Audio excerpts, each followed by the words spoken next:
بەڵێ مناوم عوسمان ئەحمەد محەممەد عەلیە بە ناوی زانستیم دکتۆر عوسمان عەلیم پێڵێن دەرچووی ئامادەیی کوردستان لە کەرکووک 1970 بەشی ئینگلیزی زانکۆی مووسڵ دەرچووم دوایی لە 1980 چوون بۆ کەنەدا لە کەنەدا یەکەم وەکوڵی شادەم ماستەر بوو لە عەلاقاتی دەولی دووەم دکتۆرام هێنا لە پێڵێن دراساتی ڕۆژهەڵاتی ناوەڕاست تێزەکەشم لەسەر پرسی کورد بوو بە تایبەتی سیاسەتی ئینگلیز بەرامبەر پرسی کورد لە 1970 بۆ 1932 زیاتر جولانەوەکانی شێخ مەحموودی حەفید و شێخ ئەحمەدی بارزان ئێستاش طبعا چەند ئەزمونێکی 18 ساڵی مەیە لەوانەوتنەوە چکە لە 1993 دەرچووی زانکۆی تۆرۆنتۆم لە کەنەدا لەو کاتەوە خەریکی وانەوتنەوەم لە کەنەدا 12 ساڵ لە زانکۆ دەرسم داوەتەوە و لە هەمان کاتشە لە مالیزیا 6 ساڵ دەرسم داوەتەوە ئێستاش لە زانکۆی سەلاحەدین و زانکۆیەکەی لە تورکیا پێڵێن سەقاریە مامۆستام لە هەردوو زانکۆش.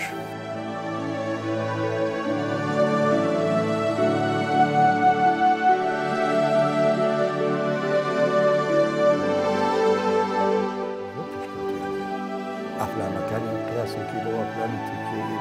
ئەفلامی تورکی زۆر هاتە زۆر بێ مستەوایە ئەفلامی ئێرانی زۆر بە مستەوایە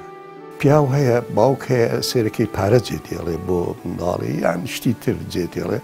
بەڵام کتێبخانە یعنی بەڕاستی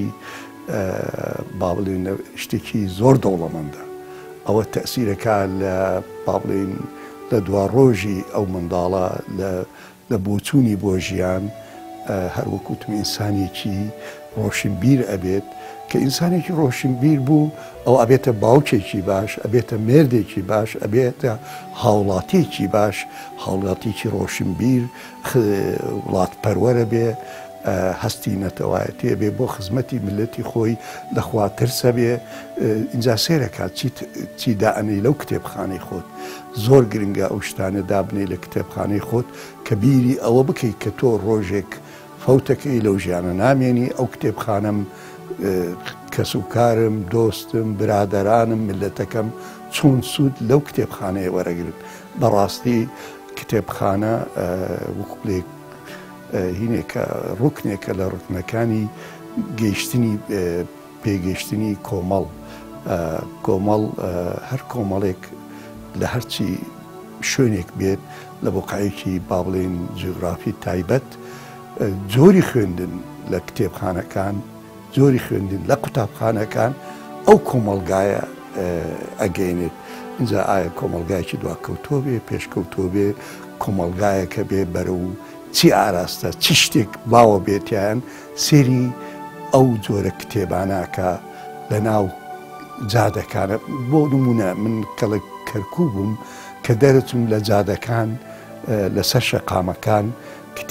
کتێبیان دوو جۆرە کتێبیانە فرۆشت کتێبێکی زۆری تەرجمە کرابوو بۆ عەرەبی لە زمانی ڕوسیەوە و لە زمانەکانتر و زیاتر کتێبی مارکسیەت بوو و بەعزە کتێبێکی ترش هین بوو زیاتر با بڵێن کتێبی دەربارەی جنس و ئەفلامی جنسی و ئاخر نەشاتاتی فەنانەکانی مسری و ئەمانە فەنانات و فەنانینی مسر ئەوە ژیانیان ومانە لە جادەکانی کەرکووک ئەوە لەسەر شەقامەکانەمان بینی لەو کاتە ئێمەش هەروانەمانەسەنی لەبەرەوە سێرەکەی مەثەلەن من لە کۆڵانێک بووم لە کەرکووە نیوەی گەنجەکان سەربەهین بوون عەبدولحەلیم حافڵ بوون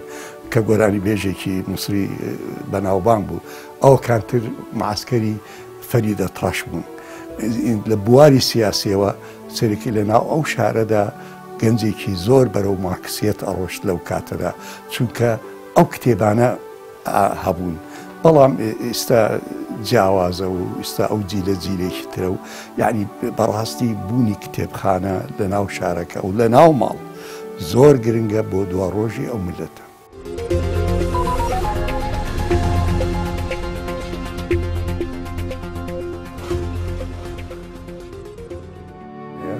سینەمایەکی زۆر پێشکەوتیانەیە یان مەتەڵەن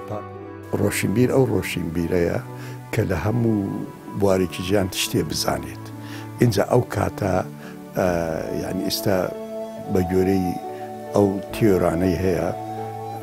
بۆ پەروەردە ئەڵێ ئەو باشترین پەروەردە ئەوەیە کە خوێندکار لە هەموو بواری ژیان شتێک بزانێ هەتاکو دوایی پێکەوە یارمەتی دەریە بێ کە بۆچوونێکی ڕاستەقینە و با بڵێن ساغی بێ بۆ ژیان. اینجا لە ناو کتێبخانەکانشدا من یعنی وەکو بڵێ حەزەکەم ئەمە بڵێم بۆ ئەو باوکانە بۆ ئەو ڕۆشنبیرانە باشتر لە کتێبەکانت لە هەموو بوارێکەوە هەدبێت، لە فەلسەفە هەبێ، لە مێژوو هەبێ، لە ئاین هەبێ، کتێبی ئاینیت هەبێ، کتێبی فکریت هەبێ، کتێبی ئەلمیت هەبێ. ئەمانە هەمووی پێویستە و ماڵش چۆن کە خواردنی بۆ کڕی ئەبێ هەموو شتێکی بۆ بکڕی، چونکە هەر ڕۆژ شتێکە خۆن، هەموو شتێک هەموو ڕۆژێ ناخۆن. کتێبخانەش وایە، یعنی باشترە بۆ نووسەر بۆ خۆی، بۆ ڕۆشنبیر بۆ خۆی و بۆ ئایلەکەی. ئەو کتێبانت کە هاتە هەمە زۆر بێت ئەوە زۆر یارمەتی دەری یعنی ئەو نەوەیەمانە نەوەیەکی ئەو نەوەی لە کوردستان نەوەی دوا ڕۆژ باشترە لە هەموو بوارێک شتێک بزانێت. نەگەشان گولای عەرەب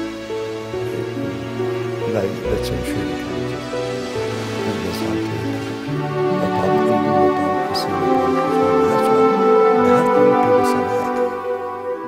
ئێمە لە کاتی عوسمانیدا لە مێژووی عوسمانی 400 ساڵ حکومی کوردستانەکە. لەو کاتەدا ئێمە 17 وڵاتمان هەبووە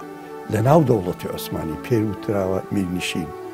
بەشێ لەو میرنشینانە هەر عەلەم پەرچەمی خۆیان هەبووە. ئێستا ئێمە لەو کاتێکەوە سەربەسین لە کوردستانی خۆمان تا ڕادەیەک وەکو دەوڵەت بووین هەر پارەی عێراقمان بەکارێن، هەتاکوە 16 ئۆکتۆبەرش ئەلەوێ بەشێ میرنشینەکان تەنها پارەی خۆیانش هەبووە و هەر بەناوەوە پەیوەندیانە بوو بە دەوڵەتی عوسمانی، بە خەلیفەی عوسمانی، بە سوڵتانی عوسمانی. ئێمە ئەم مێژوێمان بەداخەوە نە مێژوو نووسەکانی خۆمان بە وردی ڕۆلی کردێتەوە بۆ ئەمنەوە، لەبەرەوە مێژوو نووسەکانی عەرەب، تورک و فارس وتیانە کوردکەی دەوڵەت بووە. کورد ئەوە بوو دوێنە وەکو 20مان پێرە هین نائیبی ڕئیسی پەرلەمانی تورکی ئەڵێ کوا کوردستانەکەتان، بەڵام ئەو نائیبە ئەگەر خۆی جاهل نەبێ یان لە بۆچوونێکی سیاسی هەر لە ئەتڵەسی عوسمانی هەر باسی 34 جار لە ئەتڵەسەکانی عوسمانی هەرێمێک هەبووە بە ناوی هەرێمی کوردستان یان ویلایەتی کوردستان لە سەدەی 19م. اینجا ئەو ویلایەتش نەک کوردستانی ئێمەی شمول کردووە بەڵکو کوردستانی باکووری شمول کردووە. ئەم مێژووە نەبوو نەوەی خۆمان وتراوە، نەبوو تورک و عەرەب بووین، بەشێکی هەڵەش کە ئێمە خۆمانین لە تەشویقکردنی مێژوی خۆمان، ئەوش خوێندنەوەی مێژوی خۆمان لە بۆچوونێکی ئیدیۆلۆجی، چۆن بۆچوونێکی ئیدیۆلۆژی ڕۆژ هەڵاتناسی ئێمە لەو بۆچوونەدا بە ئینگلیزی شتێک پێڵێن یورۆسنتریک ئەپرۆچ، یعنی ئەوروپا ئەکەینە قودوە، ئەڵێن مادام ئەوان وابوونە مەثەلەن باسی خەباتی چینی کرێکارەکەین. ئێمە لە کوردستان چینی کرێکارمان نەبووە، حتا ئەمڕۆژ چینێکی کرێکار زۆر زایفمانەیە، لاوازمانەیە، چکە وڵاتەکەمان سەرمایەداری نییە. حتا چین ئێمە چینی فەلاحمانەیە بەقوتە، چینی خوێندکار و چینی مامۆستا پێڵێن بورژوای ناوەڕاستە ئەوانەمان بەقوترە. ئینجامە بوو بۆکو بڵێ بۆ نمونە ئەلەو کاتەدا مەثەلەن شۆڕشەکانی کورد وا بۆ چونکە ئەمانە دەرەک بەکبوونە و ئاغا بوونەوە و ئەمانە هەڵەیان کردەوە، ئەمانە وانە. ئەمە لەبەروی بۆچوونێکی ئیدیۆلۆژی و تا ڕادەیەک ئێمە مێژوون کوردی ئێمە چی کۆن چی تازە لە بۆچوون استشراقیەکەوە متەئثرە بە فکرێکی چەپی لەبەرەوە یعنی مەثەلەن بۆ نمونە ئەو فکرە چەپێ ئەوەنە زاڵە لەسەری تاکو چکە زۆربەی مامۆستایانی ئەو پرۆفسۆرانەی کورد لە رووسیا ئەرمەنی بوون ئێستا لەناو کووردا شتێک باوە کە ئێمە ئەرمەنمان قەتڵ عام کردو و دەستمانەیە لە کوشتنی ئەرمەن بەڵام ئەگەر بە وردی مێژووی بە تایبەتی کۆتایی سەدەی 19ەم و سەرەتای سەدەی 20ەم بخوێنی بۆ تڕوونە بێ ئەوەلەن کورد و ئەرمەن شەڕ بۆ لە بینانە لەوانش کوژراوە لە ئێمەش کوژراوە بەڵام هیچ نووسەرێکی کورد ناڵێ 10,000 کورد 10,000 کوردی خۆمان لەو ڕەواندوزە لە دەوروپشتی ڕەواندوز لەلایەنی چەکدارانی ئەرمەن و ڕووس لە شەڕی جیهانی یەکەم کوژراوە یان لە خانەقین لەو منطقەوە کە سوپای ڕووسی لێ ئەمەش لەبەرەوەی زۆربەی مێژنووسانمان بەروەکوتم لەژێر کاریگەری با بڵێن قوتابخانەی چەپی بوونە لەبەرەوە نەک بەس ئەمەش وەکوڵەی ئەمەش سەرچاوایکە بۆ تەشویقکردنی مێژووی خۆمان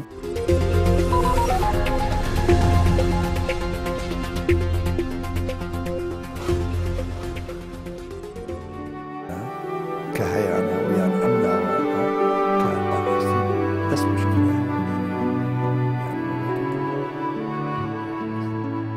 خەڵکەکە ینی بەڕاستی سێری ئەولەویاتی ژیانەکە ئێستا من لە لەندەن بوومە لە کەنەدا بوومە لە ئەمریکا بوومە کە سەفەرەکەی لە ناو تایارە یان لە ناو پاس یان لە ناو قیتار هەر یەک کتێبێکی لەدەسە ئەخوێنێتەوە تەبان ئێستا تا ڕادەیەک ئەلکترۆنیات جێگای کتێبی کردێتەوە مەتەلەن ئێستا لە لەندەن لە ئەندەرگراوندەکەی قیتارەکەی ژێرعەدەوێت ئەچی داشێ کە بەڵام هەمووی خوێنێتەوە چێ خوێنن ئێستا لەیرە بە ئایفۆنەکانیان و ئاخر ئایفۆن و ڕۆژە خەبەری ڕۆژانە و ئەمانە خوێندنەوە تری با بڵێن با وشەی کتێب بەکارنێرین وشەی خوێندنەوە چونکە ئەمڕۆ بەڕاستی دوای داهاتوویەکی زۆر نێزیک ڕۆڵی کتێب لە جیهاندا بە شێگشتی کەمترە بێ ڕۆڵی کتێبی ئەلکترۆنی یان وەسایلە با بڵێن ئامرازە ئەلکترۆنیەکان ڕۆڵی کتێبە بینن یعنی من ئەبینم ئەو بینایەتە و کتێبخانانەی هەیە لە زۆر شاری ئەو لە وڵاتەکانی ئەوروپا و ئەمریکا نامێنن کچکترە بن بەڵام شتێک پێڵێن دیجیتال لایبرەری ئەوە ڕوونەبێ بەڵام جوانترە ئێمە بیکەینە ئەولەویات بۆ خوێنینمان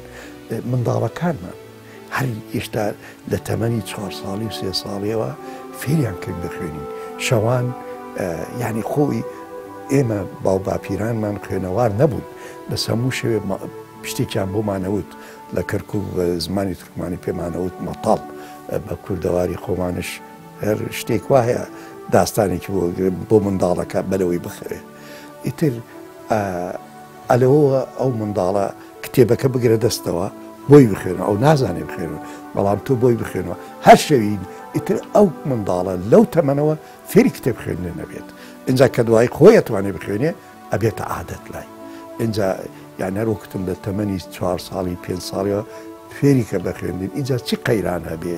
چی نەبێت یعنی ئەو هەرەوەنە مەجالیە بێ بگەڕێتەوە بۆ کتێب و بۆ خوێندنەوە طبعا ئێمە مێژووی کورد ئێمە وەکو جەنابت فەرمووی ئێمە بەشێکین لەم ئومەتە لەم بقاع جوغرافیە بەشێکین لە ئومەتی ئیسلام لە با بڵێن لە شارستانیەتی ئیسلام مێژووی کورد بەشێکە لە شارستانیەتی ئیسلام هەر حەزەکەم ئەوەش بڵێم کورد خزمەتێکی باشی کردووە بە شارستانیەتی ئیسلام اینجا ئەم خزمەتە لە بواری عسکەری بووە لە بواری علم بووە لە بواری کۆمەڵایەتی بووە یعنی نووسەرانی کورد بە جۆرەی حتا چەند کەسێکی غەیری کورد نووسەر ئەڵێن کورد ڕۆڵێکی زۆر باڵای هەیە لە خزمەتی شارستانیەتی ئیسلام ئەمە بەعزە کەسێکی ئەمڕۆ کە چەند کەسێک هەیە ڕۆشن فکرن و با بڵێن ڕۆشن بیرین بەڵام لەژێر کاریگەری ئەوەن کە باش لە شارستانیەتی ئیسلام تێنەگەشتنە ئەڵێنەوە چییە؟ ئەوە خزمەتی کولتوری عەرەبمان ئەوە لە شارستانیەتی ئیسلام هیچ شارستانیەتی عەرەب نەبووە عەرەب تەنها فاتحن هاتوونەتە مەنتقەی ڕۆژهەڵاتی ناوەڕاستەوە لە وەختی عەباسیەکان تا ڕادەیەکی زۆر هەڵگری شارستانێتی ئیسلام فرسن و زمانی فارسی لە بەغدا و لە زۆر شارەکان دەوڵەمەند بووە لە ئەدەب و هین لە وەختی دوای ئەوە دێینە وەختی عوسمانیەکان هەرچەنددارتر بوون 100 ساڵش هەر زمانی دەوڵەتی عوسمانیش هەر فارسیان بەکارێنە بەڵام زمانی عەرەبی زمانی حەضارەتی ئیسلامە چۆن ڕوومەکان ئیمپراتۆریەتی ڕۆم ئەڵمانی تیابوو ئینگلیزی تابوو ئیتالی تیابوو ئەنواعش کەخەڵکی تیابوو بەڵام زمانی شارستانیەتی ئەوروپی لەو کاتەدا حەضارەی ڕۆمانی زمانێکی لاتینی بووە زمانی عەرەبی هەر زمانی شارستانیەتە بەڵام ئەو ڕۆڵە گەورەی کورد لە خزمەتی شارستانیەتی ئیسلام ئەوە پێشانەدا کە ئەم ملەتە زیندووە ئەم ملەتە توانای هەیە بەشێک بێ لە شارستانیەتی کاتی خۆی ئەمڕۆژ اینجا با بینە سەر ئەوەی یعنی ئێمە ئەگەر مێژوو نووسانمان لە قوتابخانە ئیسلامیەکانەوە تێبگەن قوتابخانە فکری ئیسلامیەکانەوە ئەتوانن مێژووی کورد زۆر دەوڵەمەندکەن چونکە هیچێک لەوانە وەکو ئێمە مامۆستایەکی مێژوو سنەنی ڕەبانی هەیە لە قورئانە باسی ئەواکە مێژوو چۆن بێ چۆن بەشەرێت چۆن هاتووە بەرەو چۆڕوە ئایا ملەتەکان چی بکەن باشە بۆ دو ڕۆژیان چی نەکەن چییە هۆکاری شکست چییە هۆکاری هەڵسانەوە ئەمانە هەمووی لە قورئان و حەدیسی پێغەمبەرەیە اینجا ئێمە ئەتوانین ئەو شارستانیەتی ئیسلامە باش بخوێنین لە هەموو بوارەکانی جوغرافیاوین و حەزەکەم لێرە ئەو پرسیاری جەنابەت زۆر گرنگە چکە بۆ من خودی خۆم لەگەڵ نووسەرێکی ئەمریکی کتێبێکمان نووسی بە ناوی Muslim Contribution to the Renaissance با بڵێن ڕۆڵی شارستانیەتی ئیسلام لە گەشە پێدانی ئەوروپا عەسری ڕێنەسانس عەسری نازای ئەوروپی لەوە من اعتمادم کردێتە سەر سەرچاوەکانی من و نووسەرە ئەمریکیەکە اعتمادمان کردە سەر سەرچاوە زۆربەی ئەوروپین و ئەمریکین و بڕۆتانین ئەڵێن شارستانیەتی ئەوروپای تازە لەسەر شانی شارستانیەتی ئیسلام هاتە هەڵساوە و بە تایبەتی زۆر هین لە ئەندەلوسەوە حەضارەتی ئەندەلوس لەو کاتەیە چۆن ئێمە ئەڵێن هارڤەرد و کامبرج و ئەمانە لەو کاتە ئەو جامیعەی قورتوبا هارڤەردی عالەم بووە یعنی باحثێک کە چۆ بۆ ئیتالیا یان چۆ بۆ ئەمریکا یان چۆ بۆ ئەوروپا و تێتی من عەرەبی ئەزانم زۆر بەڕێزەوە سێریان کردووە و تەنها ئەو کتابانەی لە طب و فەلسەفە و فەلەک ئەخوێنرا زۆربەی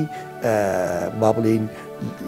لە زانکۆکانی مستەنسخەی بەغا و لە زانکۆی قورتوبە و ئەوانەی لە ئەندەلوس بوون ئێمە کە ملەتی کوردین ئێمەش ئەتوانین چۆن ئەوروپا لە نەهضەتی خۆی سوودی وەرگێ ئێمەش ئەمڕۆ ئەتوانین ئەگەر خوێندنەوەیکی باشمانە بێ بۆ قورئان بۆ سونەتی پێغەمبەر صلی الله علیه وسلم ئەتوانین لە بوژانەوەی ملەتی کورد چونکە ئەم ملەتە موسڵمانە ئەبێش هەر لە ناو ئەم ملەتەوە بوژانەوە بێ بە فکرێکی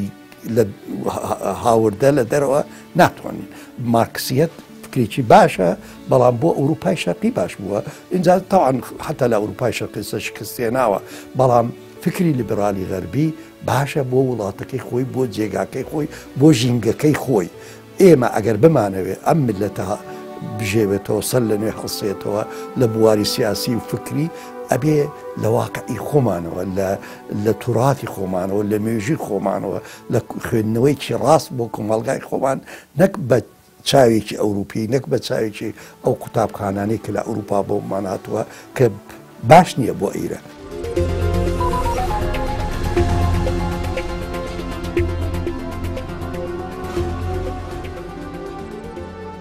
جۆدێکی باشم تای کردو تقریباً 15 ساڵیشم کردو لەسەری ئەوش کتێبێکە بە ناوی بە عەرەبی دەرچوو بە ناوی دراسات في الحركة الكردية المعاصرة بە کوردیش چەند لێکۆڵینێک لە مێژووی بزاوی هاوچەرخی کورد ئەوە دوو بەرگا 800 لاپەڕەیە بە کوردی بۆتە 600 لاپەڕە مامۆستا کامەران بابەنزادە تەرجمەی کردووە ئەو کتێبێکە زۆر بۆ چوون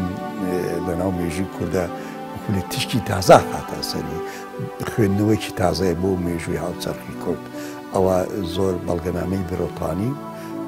خودی خۆم چوون بۆ لەندەن و بۆ ئیستانبوڵ ئەمانە ئەو بەڵگەنامانەی تیا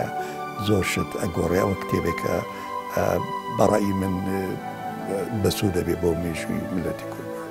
کتێبێکی ترشم هەیە هەر ئەوش تۆزێ بەرەسە ئاماژەم پێی کرد ئەوش ڕۆڵی شارستانیەتی ئیسلام لە بژانەوەی ئەوروپا ئەوەش ناوی کتێبەکە مسلم کۆنتریبیوشن تو ڕێنەسانس ئەوەش کتێبێکی باشە من و نووسەرێکی ئەمریکی باسمان کردووە و بووە تقریبا 38 زمان تەرجمە کراوە کتێبێکی ترکەوە ئەوش زۆر گرنگە کورد و کوردستان لە بەڵگەنامەی بێرۆتانیەکە کورد و کوردستان لە بەڵگەنامەی بێرۆتانی ئەوەش هەر زۆر زۆر گرنگە تقریبا 400 لاپەڕەشتێ زیاترە زۆر بەڵگەنامەی هەیە دەربارەی بزوتنەوەی کوردی لە سەدەی 19ەم و تاکو و 60ەکان ئەمە کراوەتە کوردی کراوەتە عەرەبی طبعا من باسی کتێبێکی ترشمێ تازە یعنی باسی کتێبێکمێ بە ناوی ئایندەی ئەمە بە ئینگلیزی بوو دوای کرا عەرەبی دوای بە کوردی کرا ئایندەی پەیوەندەکانی ئەمریکا و کورد لەوێ وتومە کوردستان نابێتە کۆلۆنیەکی ئەمریکی کوردستان نابێتە ئیسرائیلی دووەم چونکە کوردستان گرنگ نییە لە سیاسەتی ئەمریکا بەداخەوە لە ڕووداوەکانی ئۆکتۆبەریش 16 ئۆکتۆبەر هەرەوەی نوان کتێبێکی ترمەیەکەوە ئەوش بە گرنگی ئەزانم دایلۆگی ئیسلام و عەلمانیەت ئەوش بە عەرەبی و بە کوردیە بە عەرەبی بەناو حوار الإسلام والعلمانية في كردستان دايلوجي إسلام وعلمانية كردستان وشينا كتابي ترشم هيا بس أم كتابانا وكو بي آخر كتابي كتير ما بيش أم كتابة درسو أوش بارتي دادو قشا بيدان لتركيا وبرسي كرد أوش هم بعربية وهم بكردية وهم بإنجليزية ئەو کتێبەی کەوایستە زۆر بە جددی شەکەم لەسەری ئەوش ئەوەیە ئاماژەم پێ تۆزێ پێش ئێستا ئەوش چەند لێکۆڵۆنەوەی دەربارەی زەردەشتێت و کورد ئەوە ئەم کتێبانە ئینشاءڵڵا ئەتوانم بڵێم کتێبی ترم زۆرە و مەقالم زۆرە و بەحوتم زۆرە ئاخر بەحثم ئەوش ئەبێتە تەقریبەن ئەتوانم بڵێم کوتەییبێک ئەوش کوردستانیەتی کەرکووک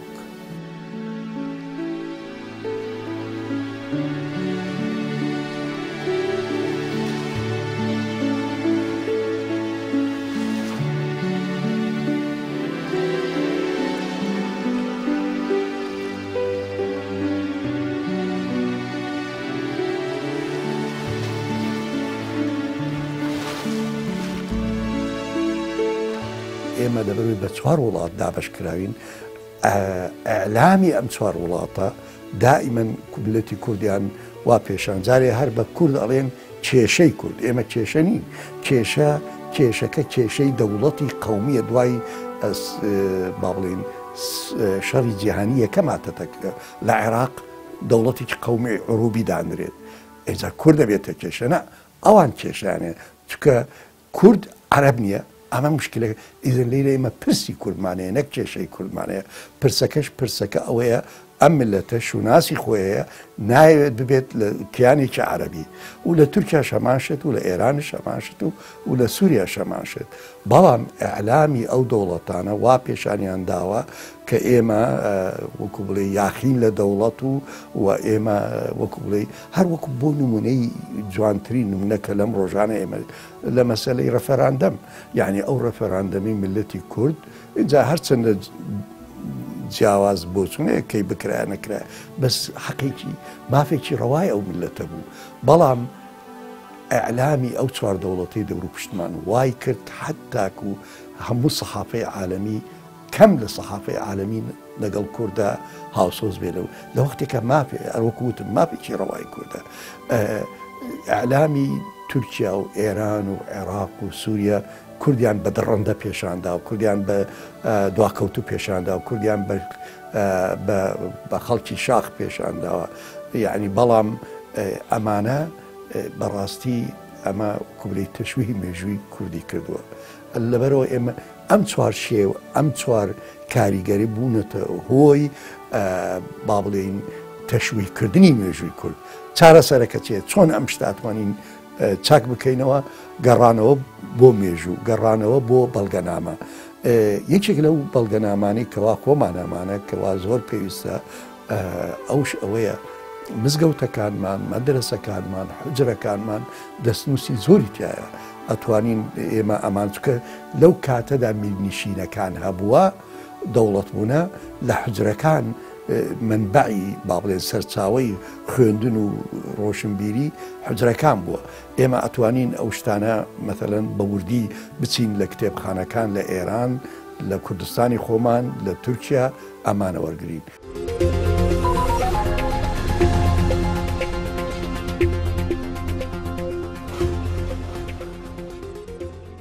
زۆر کتێبم هەیە براوە لەلایانی خوێندکارەکانم کەوتمە گوناحە ئەوە هینەکە تۆی ژینەواکە اینجا من حەزەکەم ئەمە بەکار بێنم پامە بێنم بنێرم ئێمە ئەبێ فێر بین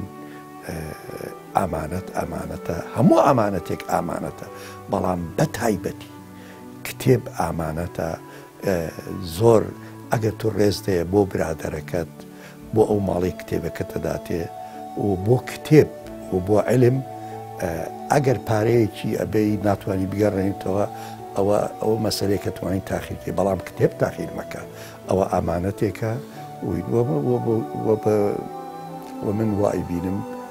هەموو صاحب کتێبخانەیەک ئاگادار بێ ناڵێم ڕەزیل بە کتێب مەدە هەرچەندە من چوومەتە چەند ماڵێک هەر نووسێتی لەسەر کتێبخان تکایە ببوورە کتێب نادەم من وا ناکەم هەرچەندە وەکو وڵەی چەند جارێک بارانگاز بووینە لەلایەنی کتێبەوە بەڵام هەر حەزەکەم هەرکێ بێت کتێب بەڵام ئەتوانی خۆت قائیمێ بکەی لای خۆت کە کتێبەکە ئەدەی دوایی هینێکی نەگەڵا بکە ئێستا ئەمڕۆ تەلەفۆنەیە فەیسبوکەیە تەرتیرێکی بۆ بکە کتێب و ئەگەر نێشێنە ئەتوانیت تۆزێ بەتوندی بیخەیتە بیرەوە کە ئەو کتێبەمەوێ ئەمانە بەڵام ئێمە کتێبخانەمان هەبێ بەهەز بۆ دیکۆر لە ماڵە بەداخەوە بەعزە مامۆستایانمانم بینیەوەوان بەعزە نووسەرێکم بینی بەعزە کەسێکم بینیوە واکە بۆچی ئێمە دەوڵەتمان نییە ئتر سوتوە کە بەرژەوەندی دەوڵەتە ئستیعماریەکان وای پێویست کرد کە کوردستان ببێتە چوار بەشەوە و ئەتوانم بڵێم ئەوە ئاخر خاڵە لای من بۆچی دەوڵەتمان نییە ئەوش ئەوەیە ئیسلامیە کوردەکانمان بە تایبەتی ئەو برایانەی قوتابخانەی ئیخوان و ئێستش چەند کەسێکەیە لە ناو حرەکاتی ئیسلامی عەرەبی و تورکی و ئەمانە باوەڕیان بەخۆیان نەبووە کە مەشروعێکی ئیسلامی کوردی یعنی من یەکەم شت کە زۆر معجب بووم بە بزوتنەوەی ئیسلامی کوردی لە کوردستان چوومە ناویانەوە پەترێک ئەوش ئەو یەکەم بزوتنەوە بوو وتی ملەتی کورد لە هەشتاکان وتی تووشی ئیبادە ئەکرێ ئەمە واجبێکی شەرعیە دیفاع لە ملەتە بکەین و پرسی کوردیان بردە ناو مؤتەمەرات لە دەرەوەی وڵات و لە زۆر شوێن وتیان ئەم ملەتە ملەتێکی موسڵمانە ئیبادە ئەکرێ یعنی ئەمە واجبە یعنی بەڵام پێش ئەوە ئێمە ئیسلامیەکانمان لەژێر تەئسیری ئیخوانی عەرەبی بوون لە عێراق یان مەتەڵەن لەژێر تەئسیری ئیسلامی تورکی بوون ئەوە ئێمە موسڵمانین بۆ دوو دەرەکی بخەین فەرقی نییە کورد و تورک بەڵام فەرمەوەتە ئەمڕۆ لە کوردستانە ئەمڕۆ کوردستان بۆ نمونە ئەگەڕێنەوە سەر ئیستیفتاکە ئەمڕۆ لە بەغدا ئیسلام حکومەکە لە ئێران ئیسلام حکومەکە لە ئەنقەرە ئیسلام حکومەکە فەرموو ئەو ئاخر چۆن تەعاملی لەگەڵ کوردەکەن بە تایبەتی کەەوە لە وەختی ئیستیفتاکە هیچ کاملی هیچ لەم برا ئیسلامیانەمان مافی ئەوەیە یعنی ئەو مافەی بە خۆیان دەدەن کە دێت ئەڵێ ئێوە وڵات دابەشەکەن ئومە دابەشەکەن باشە بکە ئەو ئەساسەن غەڵەت دابەش کراوە ئایا لە ئیسلامە زوڵم ئەبێ ئیستیمرار بکە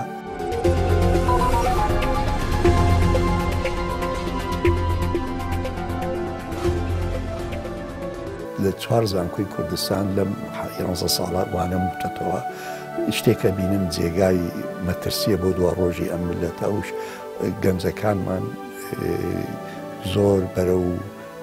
خوێندن ناڕۆن ئەمە بۆ دوا ڕۆژی کورد ئەم گەنجانن لە دوا ڕۆژی کورد ئەبنە بەڵێ سەرکردەی ئەم ملەتە لەبەرەوە زۆر پێویستە لە قوتابخانەکان لە ماڵەکان لە قوتابخانەکان ئاگاداری ئەم مەترسیە بن کە گەنجەکانمان زۆر خەریکی چاتن خەریکی فەیسبووکن لە جاتی ئەوەی ئەم ئامرازانە کەوا ئەتوانن بەکاری بێنن بۆ خوێندنەوە و بۆ بەرزکردنی ئاستی ڕۆشنبیری خۆیان زۆر گرنگە باوکەکان لە ماڵەوە سەر لە نوێڵێم و مامۆستاکان ئاگاداری ئەم مەترسیە بن کە زۆر باوە ینی ئێستا زۆر خوێندکارەیە بەحسێکی دەیتێ ڕاست ئەچێ لە فەیسبووک یان با بڵێن لە ئینتەرنێت بۆتی دێنێ حازر و بزر بێ ئەوەی خۆی مندوو بکە لەبەرەوەی وەختی نییە ئاماژە بەوەشە کە مەگەڕێم و ئاڵێم منداڵەکانمان بە لە تەمەنی زۆر 3 و 4 ساڵەوە فێری خوێندنیان کرد.